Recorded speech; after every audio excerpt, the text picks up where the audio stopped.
Mr. James? Oh, Mrs. Pearl, please have your seat. Thank you, Mr. James. Welcome. আসলে mister William pearl আমাকে একটি দায়িত্ব দিয়ে গিয়েছেন। ওনার ইচ্ছা ছিল মৃত্যুর পর আমি যেন এই পার্সেলটা আপনার হাতে তুলে দিই। ও আচ্ছা, প্লিজ টেক দিস। থ্যাঙ্কস। ও ভালো কথা, জিনিসটা সম্ভবত ব্যক্তিগত, কাজেই বাড়িতে ফিরে পার্সেলটা খুললেই ভালো হবে। ওকে, নো প্রবলেম। আচ্ছা, আমি তাহলে আজ আসি। ও মিসেস পার্ল, আপনার হাজব্যান্ডের কিছু জমানো টাকা করি ব্যাংকের ভল্টে রাখা আছে, এটা উনি আপনাকে বলে দিতে বলেছিলেন। আচ্ছা, থ্যাংক ইউ। আমি তাহলে উঠি। Sure, take care Mrs Pearl.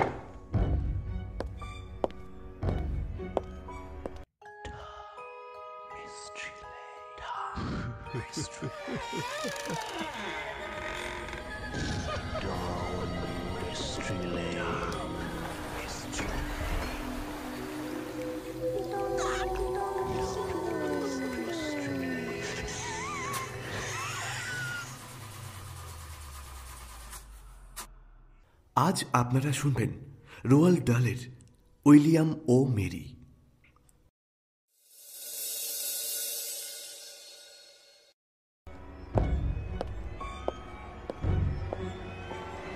Mrs Pearl পার্সেলটা নিয়ে কোনো কথা না বলেই বাড়িতে চলে এলেন।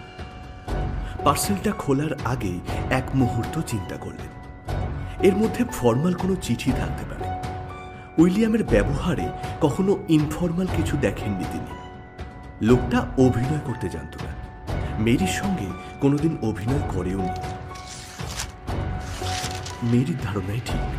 পার্সেলটা খুলে একটা ফর্মাল চিঠি পেলেন তিনি।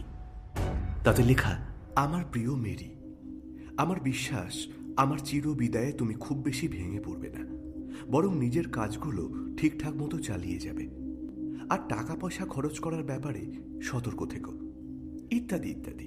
পার্সেলের ভিতর চিঠি ছাড়াও এক গোছা কাগজ চোখে পড়ল তার, বেশ মোটা কাগজের তারাটা। কাগজের তারাটা কৌতূহলী করে তুলল মিসেস পার্ল ওরফে মেরিকে। একটা সিগারেট ধরালেন, তারপর মন দিলেন পড়ায়। ছোট স্পষ্ট হ্যান্ডরাইটিং, সাবলীল ভাষা, উইলিয়ামের আত্মজীবনী বলা চলে। কিন্তু এ কেমন আত্মজীবনী? এক টানে লেখাটা পড়ে ফেললেন মেরি, তারপর স্তম্ভিত হয়ে বসে রইলেন। তারপর আবার পড়া শুরু করলেন। এবার ধীরে ধীরে প্রতিটি শব্দ আর বাক্য যেন মাথায় ঢুকিয়ে নিলেন তিনি। প্রিয় মেরি, এই লেখাটি একান্ত তোমারই জন্যে। আমি চলে যাবার কয়েকদিন পর তোমার কাছে লেখাটি হস্তান্তর করা হবে। তবে লেখাটি পড়ে ভয় পেও না, এটা আর কিছুই নয়। ল্যান্ডি আমাকে নিয়ে কি করতে চলেছে তারই একটা ব্যাখ্যা মাত্র। আর তার কাজে আমি কেন সম্মতি জানিয়েছি, তার থিওরি এবং প্রত্যাশার সব কিছু ব্যাখ্যাই তুমি এর মধ্যে পাবে। গোটা ব্যাপারটা জানার অধিকার তোমার আছে, কারণ কারণ তুমি আমার স্ত্রী। অবশ্য এর আগে বহুবার ব্যাপারটা তোমার কাছে বলার চেষ্টা করেছি, কিন্তু তুমি শুনতে চাওনি। পুরো ব্যাপারটা জানার পর তোমার মানসিকতার পরিবর্তন ঘটবে, হয়তো হয়তো আমাকে নিয়ে গর্বও হবে তোমার। আমি জানি আমার সময় দ্রুত ঘনিয়ে আসছে, তাই কাজটা করতে মোটেও দ্বিধাবোধ করিনি। 17 বছর আমি কাটিয়েছি আমার অক্সফোর্ডে।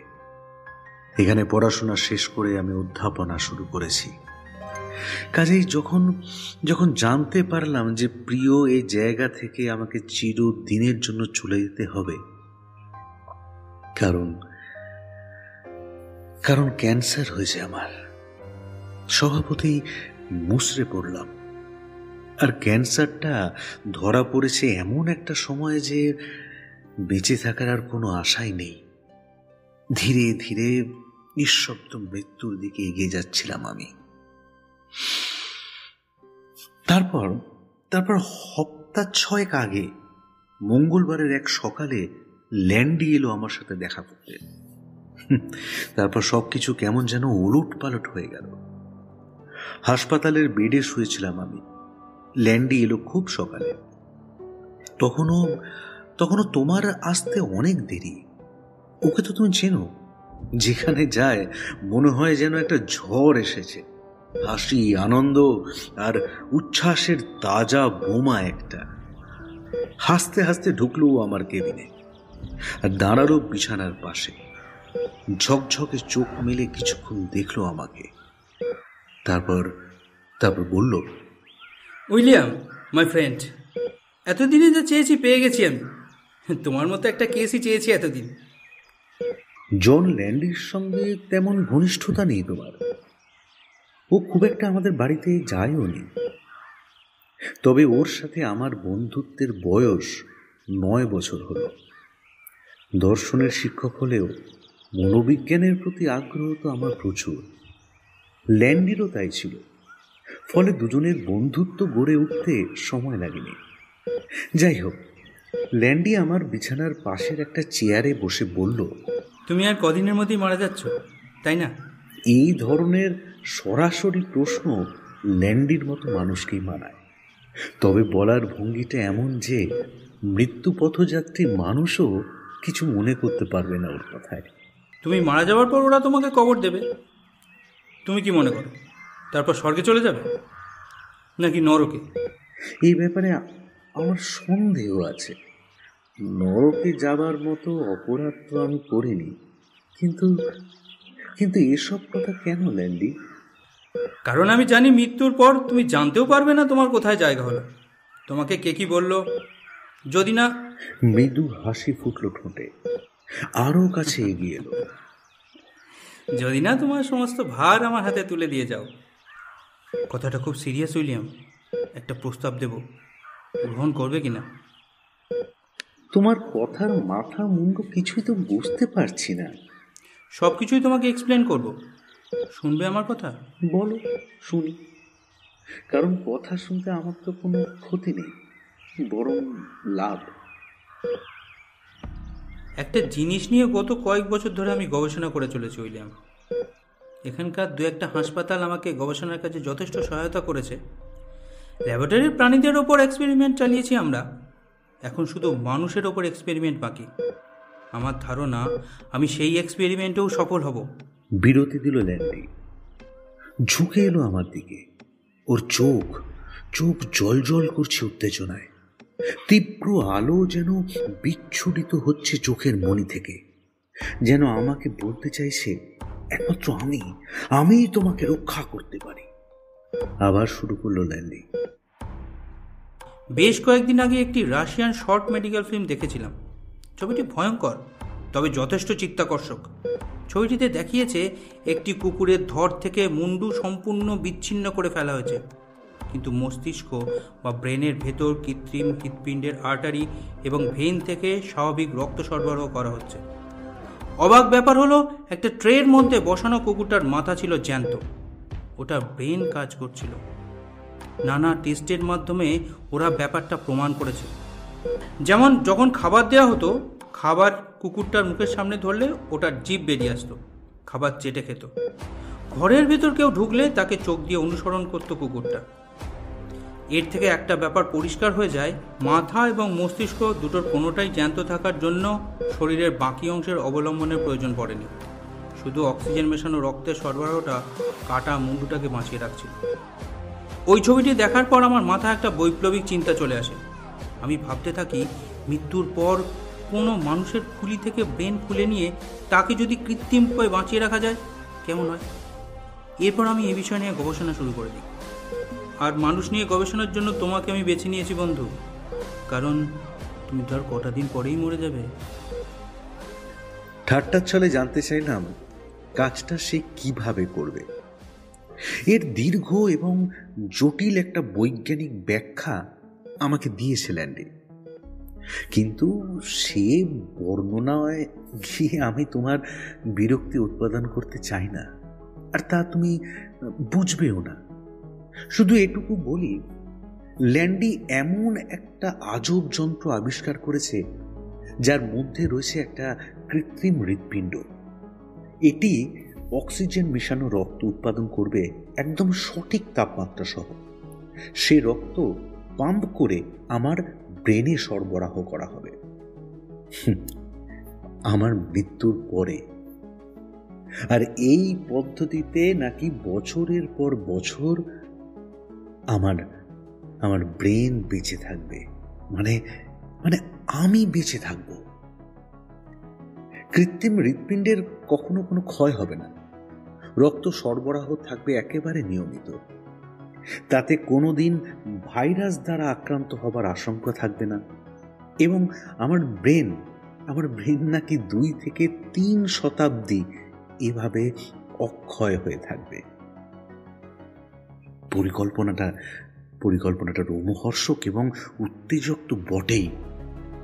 হ্যাঁ, শুরুতে অবশ্য ভয় পেয়ে গিয়েছিলাম, রাজি হইনি।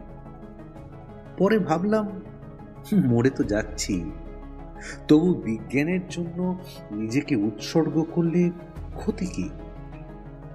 তাছাড়া ল্যান্ডির এই উদ্ভট গবেষণা যদি সফল হয়, তাহলে আবার আমি বেঁচে থাকতে পারবো টানা 300টি বছর।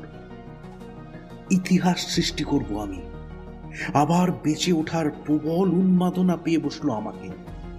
ল্যান্ডিকে বললাম অপারেশনের জন্য আমি প্রস্তুত।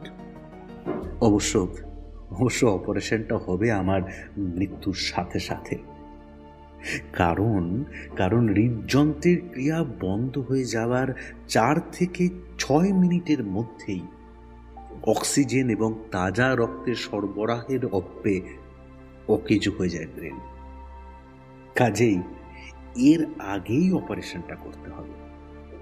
তবে ল্যান্ডি জানিয়েছে তার আশ্চর্য মেশিনের কারণে আমার ব্রেন কোনোভাবেই ড্যামেজ হবে না। অপারেশনে আমার মাথাটা কেটে আলাদা করে রাখা হবে একটি বেসিনে।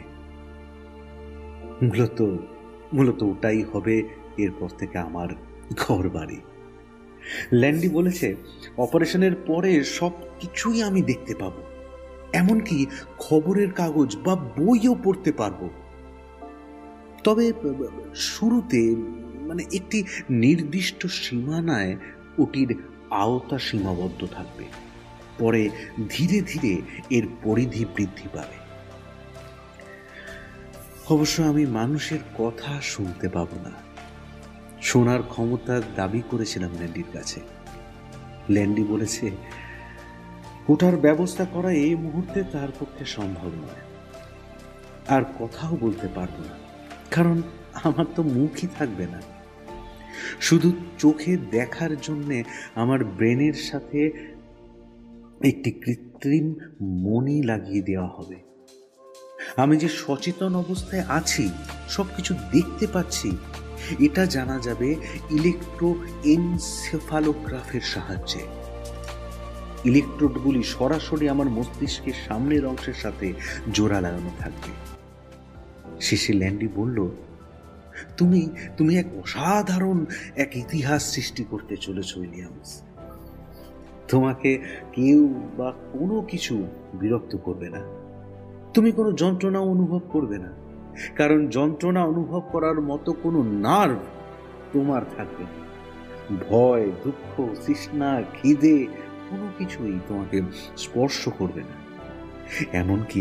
এমনকি কোনো রকম জৈবিক কামনাও জাগ্রত হবে না। শুধু ব্রেনের মধ্যে থাকবে তোমার স্মৃতিশক্তি, তোমার চিন্তা, চেতনা, বুদ্ধি। কে জানে একদিন হয়তো অসাধারণ কোনো সূত্র তুমি আবিষ্কার করে বসবে। আমি অসাধারণ কোনো কিছু আবিষ্কার করে ফেলবো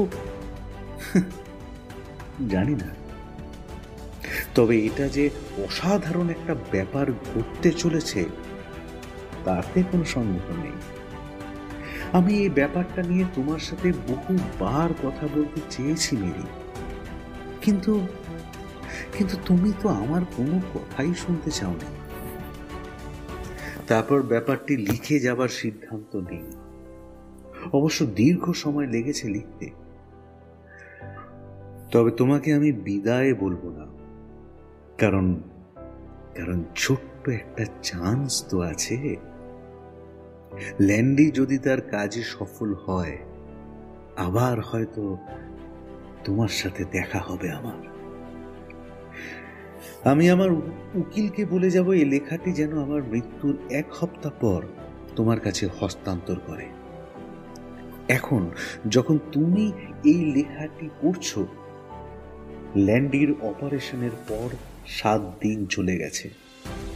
গোটা ব্যাপারটা সম্পর্কে তুমি অবহিত হলে। জানি না এখন কি করবে।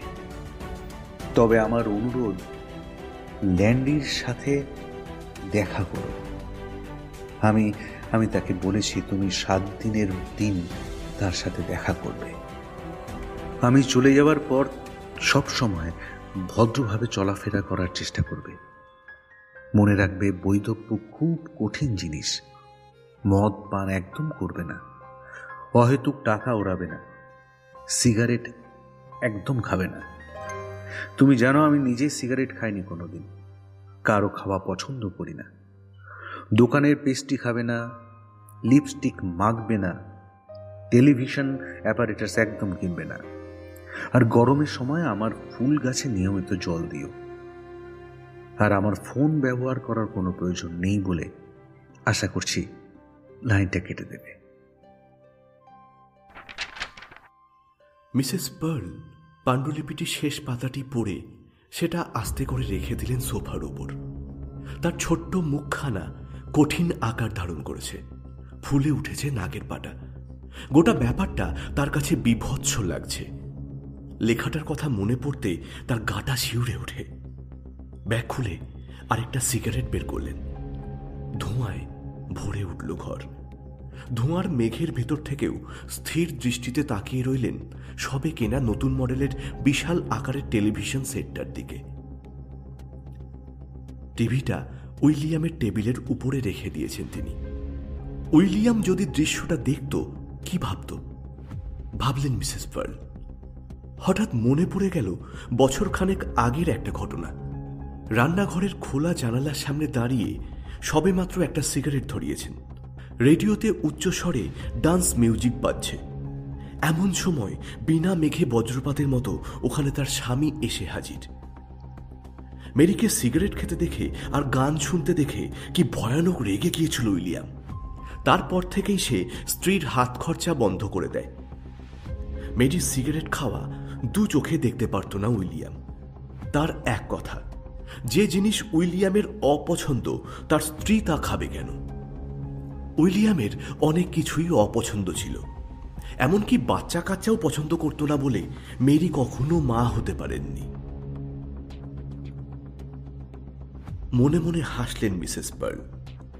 সিগারেট শেষ করলেন তিনি। তারপর আরেকটা ধরিয়ে পা বাড়ালেন টেলিফোনের দিকে। টিভি সেটের পাশেই ওটা রাখা। উইলিয়াম বিশেষভাবে অনুরোধ করে গেছে মেরি যেন অবশ্যই ডক্টর ল্যান্ডির সঙ্গে যোগাযোগ করে। এক মুহূর্ত ইতস্তত করলেন, তারপর ইন্ডেক্স খুঁজে ডক্টর ল্যান্ডির নাম্বার বের করলেন মেরি। আমি ডক্টর ল্যান্ডির সাথে কথা বলতে চাই, প্লিজ। কে বলছেন? Mrs Pearl, Mrs William Pearl. 1 minute please. একটু পরেই মিস্টার ল্যান্ডির কণ্ঠ ভেসে এলো। Mrs Pearl? হ্যাঁ, বলছি। এক মুহূর্ত নীরব থাকলো ওপাশ। অবশেষে ফোন করলেন মিসেস পার্ল। আমি সত্যি খুব খুশি হয়েছি। একবার আসবেন হাসপাতালে, তাহলে কথা বলা যেত। আপনি বোধহয় ঘটনাটা জানার জন্য আগ্রহী হয়ে আছেন, না? মিসেস পার্ল নিশ্চুপ রইলেন। সবকিছু চমৎকারভাবে শেষ হয়েছে। ওটা শুধু জীবিত নয় মিসেস পার্ল, ওটা সচেতন। 2য় দিনে ওটার জ্ঞান ফিরেছে। খুব ইন্টারেস্টিং ব্যাপার, নয় কি? মিসেস পার্ল ল্যান্ডিকে বলে যাবার সুযোগ দিলেন। আর ওটা দেখতে পাচ্ছে। প্রতিদিন ওটাকে খবরের কাগজও পড়তে দিচ্ছি। কি কাগজ? Daily mirror. পত্রিকার হেডলাইনগুলো বড় বড়, পড়তে সুবিধা। ও মেরের পত্রিকা পড়ে না, ওকে টাইমস দেবেন। ঠিক আছে মিসেস পার্ল, তাই দেব। ওটাকে খুশি করা আর সন্তুষ্ট রাখার চেষ্টাই করে। ওটা করছেন কেন? বলুন ওকে। ঝাঁঝিয়ে উঠলেন মিসেস পার্ল। এক মুহূর্ত নীরবতা। তারপর ডাক্তার বললেন, দুঃখিত, মাফ করবেন। যাই হোক, ওকে খুশি রাখার চেষ্টা চালিয়ে যাচ্ছি, তাই আপনাকে আসতে বলছি। ও আপনাকে দেখলে খুশিই হবে। বেশ কিছুক্ষণ চুপ করে রইলেন মিসেস পার্ল, তারপর বললেন, আচ্ছা, আসছি আমি। আসলে খুব ভালো হবে, জানতাম আপনি আসবেন। আপনার জন্য অপেক্ষা করব আমি। সোজা দোতলায় চলে আসবেন। মিসেস পার্ল আধ ঘন্টা পর হাসপাতালে পৌঁছে গেলেন। ডক্টর ল্যান্ডি ওর পাশে হাঁটতে হাঁটতে বললেন, ওকে দেখে আশা করি অবাক হবেন না। হব না। প্রথম দর্শনে শকড হতে পারেন। আসলে ওর বর্তমান চেহারাটা খুব একটা দর্শনযোগ্য নয়। মিসেস পার্লের দিকে সরাসরি তাকালেন ডক্টর ল্যান্ডি। কি অদ্ভুত এক মহিলা, তিনি ভাবলেন। একসময় দেখতে সুন্দরী ছিলেন, এখন ক্লান্ত, জীবনযুদ্ধে পরাজিত, বিপর্যস্ত লাগছে। খানিকক্ষণ চুপচাপ হাঁটলেন ওরা। ভেতরে কি অস্থির হয়ে উঠবেন না। সরাসরি ওর মুখের দিকে না তাকানো পর্যন্ত ও বুঝতেই পারবে না যে আপনি এসছেন। ওর চোখ সবসময় খোলা থাকে, তবে চোখের মনি নড়াচড়া করার ক্ষমতা নেই, কাজে ওর দেখার ক্ষমতাটাও সীমাবদ্ধ। বর্তমানে আমরা ওকে ছাদের দিকে তাকানো অবস্থায় রেখেছি। ও আর হ্যাঁ, ও কিছুই শুনতে পায় না, কাজেই যে কোনো কথা বলতে পারেন মন খুলে। এই যে এসে পড়েছি। ডক্টর ল্যান্ডি একটা দরজা খুললেন। মিসেস পার্লকে ছোট চৌকোনা ঘরটাতে ঢুকতে ইঙ্গিত করলেন। মিসেস পার্লের কাঁধে হাত রেখে ডক্টর বললেন, এখানে দাঁড়িয়ে একটু ধাতস্থ হয়ে নিন।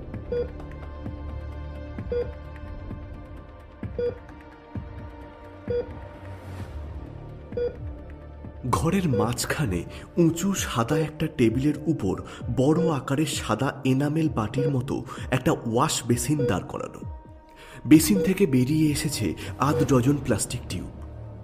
টিউবগুলো কতগুলো কাঁচের পাইপের সাথে যুক্ত। পরিষ্কার দেখা যাচ্ছে একটা মেশিন থেকে বেরিয়ে আসা রক্ত গড়িয়ে নামছে পাইপ থেকে। ডক্টর ল্যান্ডি জানালেন, ওটার নাম হার্ট মেশিন। ওটাই রক্ত সরবরাহ করে বাঁচিয়ে রেখেছে উইলিয়ামকে। মেশিনটা থেকে নির্দিষ্ট ছন্দে মৃদু শব্দ আসছে। বেসিনের দিকে ইঙ্গিত করে ডক্টর ল্যান্ডি বললেন, ওটার মধ্যে আছে। এত দূর থেকে পরিষ্কার দেখতে পাবেন না, একটু কাছে যান, তবে খুব বেশি কাছে নয়। ডক্টর ল্যান্ডি মিসেস পার্লকে নিয়ে দু ধাপ সামনে এগোলেন। ঘাড় লম্বা করে মিসেস পার্ল দেখলেন বেসিনের ভেতরটা তরল একটা পদার্থে ভর্তি। তরল জিনিসটা পরিষ্কার এবং স্থির। তার উপর ভাসছে গোলাকার একটা ক্যাপসুল, আকারে পায়রার ডিমের সমান। ওটা ওর চোখ। চোখটা খুব ভালো অবস্থায় আছে। ওটা ওর ডান চোখ। ওই চোখে সে আগের মতোই দেখতে পায়। ছাদ দেখার মধ্যে মজার কিছুই নেই। ওকে ভালো বই পড়তে দিন। অবশ্যই দেব। হ্যাঁ, শুধু ছাদ দেখতে হবে না ওকে, সেই ব্যবস্থায় আমরা করব। তবে এত দ্রুত তা সম্ভব নয়। আপনার কোনো সমস্যা হচ্ছে না তো মিসেস পার্ল? না। তাহলে আর একটু সামনে এগোই চলুন, গোটা জিনিস পরিষ্কার দেখতে পাবেন। ডক্টর ল্যান্ডি মিসেস পার্লকে নিয়ে টেবিলের সামনে এসে দাঁড়ালেন। ওই দেখুন, ওই যে আমাদের উইলিয়াম।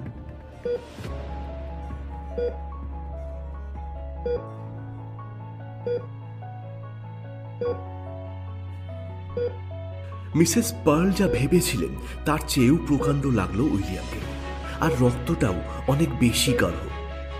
সারফেসের উপর নানা ভাঁজ আর বলিরেখা নিয়ে উইলিয়াম যেন বড় আকারের একটা আখরোটের আকার ধারণ করেছে। চারটে বড় ধমনী আর দুটো শিরা বেরিয়ে আছে ওর ব্রেনের সামনে থেকে, ঢুকেছে প্লাস্টিক টিউবের মধ্যে। হার্ট মেশিনের প্রতিটা স্পন্দনের সঙ্গে রক্ত যখন ঢুকছে, তখন একসাথে সবগুলো টিউব মৃদু ঝাঁকুনি খাচ্ছে। ঝুঁকে সরাসরি চোখের দিকে তাকান, তাহলে ও আপনাকে দেখতে পাবে। আপনি ওর চোখের দিকে তাকিয়ে হাসুন, চুমু খাওয়ার ভঙ্গি করুন, সম্ভব হলে ভালো ভালো কিছু কথা বলুন। শুনতে না পেলেও কি বলছেন বুঝতে পারবে নিশ্চয়ই। চুমু খাওয়ার ভঙ্গি করাটাও মোটেই পছন্দ করবে না। আমি বরং অন্যভাবে ওর সাথে কথা বলি, কিছু মনে করবেন না। মিসেস পার্ল টেবিলের কোনায় গিয়ে দাঁড়ালেন, ঝুঁকলেন বেসিনের উপর। তারপর উইলিয়ামের চোখের দিকে সরাসরি তাকালেন। তারপর ফিস ফিস করে বললেন, হ্যালো ডিয়ার, এই যে আমি মেরি। উজ্জ্বল চোখটা অদ্ভুত কটমট করে তাকিয়ে রইল তার দিকে। মেরি জিজ্ঞেস করলেন, কেমন আছো প্রিয়? ঠিক আছো তো? স্বচ্ছ প্লাস্টিক ক্যাপসুলের মধ্যে চোখটা পরিষ্কার দেখা যাচ্ছে। চোখের বরফ নীল মণির চারদিকের সাদা অংশের উপর সূক্ষ্ম সূক্ষ্ম লালচে শিরাগুলো স্পষ্ট বোঝা যাচ্ছে। মনে হলো মিসেস পার্লের কথা শুনে মণিটা কেঁপে উঠল। তোমার চিঠি পেয়েছি, সাথে সাথে ছুটে এসেছি দেখতে। ডক্টর ল্যান্ডি বললেন তুমি নাকি ভালোই আছো। আস্তে আস্তে বললে তুমি হয়তো আমার ঠোঁটের নড়াচড়া দেখে বুঝতে পারবে কি বলছি। কোনো সন্দেহ নেই চোখটা দেখছে মিসেস পার্লকে। ওরা তোমার যত্ন আত্মীর কোনো ত্রুটি করছে না ডিয়ার। চমৎকার একটা হার্ট মেশিন নিয়মিত পাম্প করে চলেছে। আমাদের দুর্বল হার্টের চেয়ে ওটা অনেক বেশি শক্তিশালী। আমাদের হার্ট যে কোনো সময় অকেজো হয়ে যেতে পারে, কিন্তু তোমারটা সে সম্ভাবনা নেই। কাছ থেকে চোখটাকে দেখছেন মিসেস পার্ল, বোঝার চেষ্টা করছেন ওটার ভাষা। তুমি বেশ আছো ডিয়ার, সত্যি ভালো আছো। চোখটার মধ্যে কোথায় যেন কোমলতা আর দয়ার ছায়া লক্ষ্য করলেন মিসেস পার্ল, যা তিনি আগে কখনো দেখেননি। আপনি কি নিশ্চিত ও সচেতন? অবশ্যই, আমাকে দেখতে পাচ্ছে? 100 বার। ব্যাপারটা দারুণ না? ও নিশ্চয়ই খুব অবাক হচ্ছে সবকিছু দেখে। ওর অবাক হওয়ার কিছু নেই, সে খুব ভালোভাবেই জানে সে কোথায় এবং কেন। যদি কথা বলার ক্ষমতা থাকতো তাহলে আপনার সঙ্গে আলাপও চালিয়ে যেত। তুমি অনেক ভুগিয়েছ আমাকে, এবার আমার পালা। ভালো কথা। ডক্টর, ওকে আমি কখন বাড়ি নিয়ে যেতে পারবো? মানে? বললাম কখন ওকে বাড়ি নিয়ে যাবার অনুমতি পাবো। আপনি ঠাট্টা করছেন। ধীরে ধীরে মাথা ঘোরালেন মিসেস পার্ল, ঠান্ডা চোখে তাকালেন ডক্টর ল্যান্ডির দিকে। আমি কেন আপনার সাথে ঠাট্টা করতে যাব? ওকে এখান থেকে নিয়ে যাওয়া সম্ভব নয়। কেন সম্ভব নয় বুঝতে পারছি না। এটা একটা এক্সপেরিমেন্ট মিসেস পার্ল। ও আমার স্বামী ডক্টর ল্যান্ডি। না মানে ও আমার স্বামী।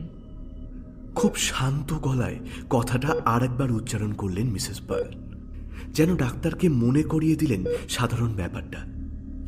সবাই জানে আপনি এখন বিধবা মিসেস পার্ল, কাজেই আপনার দাবি ত্যাগ করা উচিত।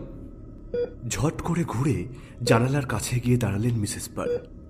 যা বলার বলে দিয়েছি, আমি ওকে বাড়ি নিয়ে যাব। ব্যাগ খুলে সিগারেট বের করলেন। দুই ঠোঁটের ফাঁকে ওকে সিগারেট গুঁজতে দেখলেন doctor Landy. Mrs Pearl cigarette ধরালেন। এই মহিলা সত্যিই অদ্ভুত। বেসিনের স্বামীকে অমন অবস্থায় দেখেও মনে হয় মজাই পেয়েছেন। ওখানে যদি তার স্ত্রীর ব্রেন ওইভাবে পড়ে থাকতো আর তার স্ত্রী ক্যাপসুলের মাঝখান থেকে তার দিকে তাকিয়ে থাকতেন, তাহলে কেমন হতো? ব্যাপারটা মোটেই ডক্টর ল্যান্ডির ভালো লাগতো না। আমার ঘরে যাবেন? জিজ্ঞেস করলেন তিনি। মিসেস পার্ল জানালার সামনে দাঁড়িয়ে আছেন, শান্ত নিরুদ্বেগ চেহারা নিয়ে সিগারেট ফুঁকে চলেছেন। হ্যাঁ, জবাব দিলেন তিনি। টেবিলের পাশ দিয়ে যাবার সময় দাঁড়িয়ে পড়লেন মিসেস পার্ল, আবার ঝুঁকলেন বেসিনের উপর। মেরি চলে যাচ্ছে সুইট হার্ট, তোমাকে বাড়ি নিয়ে যাবার ব্যবস্থা করছি। ওখানে ঠিক মতো যত্ন আত্তি করতে পারবো তোমার। আর শোনো ডিয়ার। হাসলেন মেরি, ঠোঁটে আবার সিগারেট গুঁজলেন। সিগারেটে টান দেবার ভঙ্গি করতেই উইলিয়ামের চোখটা জ্বলে উঠল ভীষণভাবে। তার চোখের দিকে সরাসরি তাকালেন মিসেস পার্ল। মনের ঠিক মাঝখানে একটা আলো দেখতে পেলেন, যেন আগুন জ্বলছে। প্রচন্ড রাগ নিয়ে চোখটা তাকিয়ে রয়েছে তার দিকে। মিসেস পার্ল নড়লেন না, বেসিনের উপর ঝুঁকে দাঁড়িয়েছিলেন। এবার ঠোঁটে গোজা সিগারেটে মস্ত টান দিলেন। ফুসফুসের মধ্যে ধোঁয়াটা ধরে রাখলেন প্রায় 3-4 সেকেন্ড। তারপর হুশ শব্দে নাকের 2 ফুটো দিয়ে ধোঁয়ার পাতলা দুটো স্রোত বেরিয়ে এলো, সরাসরি আঘাত করলো বেসিনের মধ্যে। সারফেসে ঘন নীল মেঘের ঢেউ সৃষ্টি করলো, বুঝিয়ে দিল চোখটা। ডক্টর ল্যান্ডি দরজার কাছে পৌঁছে গিয়েছেন। তিনি ডাক দিলেন। আসুন মিসেস পার্ল। নরম গলায় বললেন মিসেস পার্ল। ওভাবে কটমট করে তাকাবে না উইলিয়াম। কটমট করে তাকালে দেখতে ভালো লাগে না। ল্যান্ডি ঘুরে দাঁড়ালেন, ঘাড় লম্বা করলেন। মহিলা কি করছে তিনি দেখতে চাইলেন। অনেক হয়েছে, ফিস ফিস করে বললেন মিসেস পার্ল। এখন থেকে মেরির আদেশেই তোমাকে চলতে হবে, বোঝা গেছে? Mrs pearl. ডক্টর ল্যান্ডি এগিয়ে আসছেন মেরির দিকে। কাজেই আর দুষ্টুমি করা চলবে না। দুষ্টুমি করলে অনেক দুর্ভোগ আছে তোমার কপালে। আবার সিগারেটে টান দিলেন মিসেস পার্ল। ল্যান্ডি চলে এসেছেন ওর পাশে, হাত ধরে টেনে নিয়ে চললেন মিসেস পার্লকে। মিসেস পার্ল গলা ছেড়ে বললেন, বিদায় প্রিয়, আমি শীঘ্রই আসছি। অনেক হয়েছে মিসেস পার্ল, এবার চলে আসুন। ল্যান্ডির দিকে বড় বড় চোখ রেখে তিনি বললেন, ওকে বাড়ি নিয়ে যাবার জন্য আর তর সইছে না আমার। ও খুব সুইট না, তাই না ডার্লিং?